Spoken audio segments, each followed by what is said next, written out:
Hello everyone, my name is Brynjar Amundsen, I'm a Norwegian language teacher, and today we're going to talk about a couple of different verbs which can be a little bit tricky but very useful to use.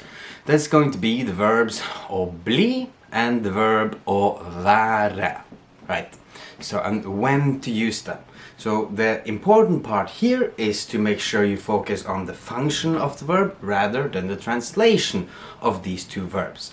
Because if you go down thinking about the translation of them, this becomes very difficult. First, we have the conjugation of the verbs and pronunciation. So first off, we have the verb å bli, which has the function of change. We'll get to that in a bit. So make sure you have the pronunciation correctly here to avoid confusion.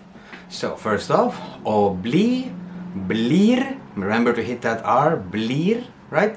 And then you have the past tense, preteritum, ble. Here I hear a lot of people try to pronounce that E a little bit English style, and then they lose the past tense and it sounds like infinitive, causes confusion. So make sure you hit that in the Norwegian E a little bit harder. Ble for the preteritum, the past tense of that. And then you have the fourth one, har blitt. A little bit easier that one because it's very strong, has that strong double T at the end, so yeah, har blitt. So one more time, å bli, blir, ble, har blitt. Yes, just practice that over and over again, you will get it. Just make sure you're careful with that past tense, very important. Then you have the very classic verb å være, right? Here we have the pronunciation å være, and then var, har vært. So here the thing to watch out for is the present tense. Jeg right? So it's written with E, but it's pronounced like the Norwegian letter A. And to be able to make that sound perfectly, your mouth actually has to open up a little bit more, right? So you have jeg her, right? So it's written with the E, but it's actually pronounced with the Norwegian letter A. Jeg her, eller hvem der, like so important to get that right. And then of course the preteritum var, har vært, yeah, seems to become also very classic and kind of easy to get. So yeah, but then when to use them? I hear a lot of people messing around with this. So here it's better to focus in on the function of the verbs, right? So this is the function of the verb å bli is change. Don't try to translate it. I know if you put it into a translatable, it will be become or so on, but it sort of has a built-in future in it. There's a reason for that. That's because the function of the verb å bli is for change. Something is changing.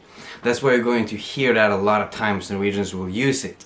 Right, you can see they will say, for example, the weather is changing, det blir varmt, det blir varmere. It's easy to see if you think about states of things, right? Either the state of being hungry, right, sulten, or state of being tired, sliten, right? You're changing, you're focusing in on communicating the change into this state rather than you are in this state now.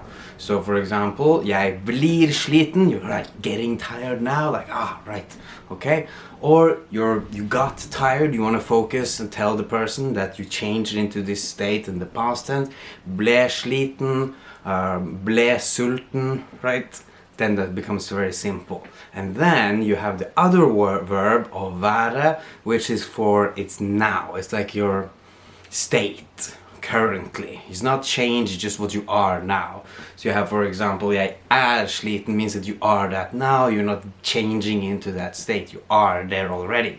Right, the kaldt nå. It's not saying it's changing, for example, when you're getting colder out, you have the blir kaldere, right? Or you have, when it is cold out, the kaldt. Depends what you want to say, right? So you have the communication between the two. And so, like å være, pretty straightforward to use. Very cool. Just focusing on that on you are in the state, and then with the verb obli it's change into that. And there's a lot built into the verb obli. You'll hear it has kind of a future use sometimes, because well, changing into a state or something has a future purpose, right? Det blir fint här, right? Det blir en fin tur, right? So you have kind of that built in already into that. So then just becomes very easy. Focus in on the function of the two. If you focus in on that, it will become very easy to know when to use one or the other, right? Very, very specific. So you'll know if you build on that, make your own examples, maybe write some sentences down, specifically real sentences that you're going to use throughout the day. Those are the most helpful ones that you can use. Just try to have that in mind as you go about your day, thinking about when that could fit in, when you could say that, when you would like to use that. Try to incorporate that. Try to get a memory of using it, because it'll stick so much better than just...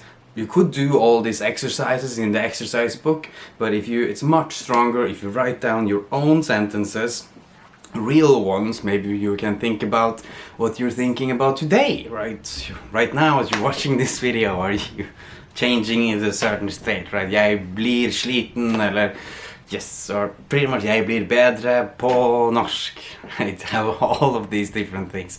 So yeah, if you have any question, then please comment or send me a message. Thank you so much for watching. Yeah.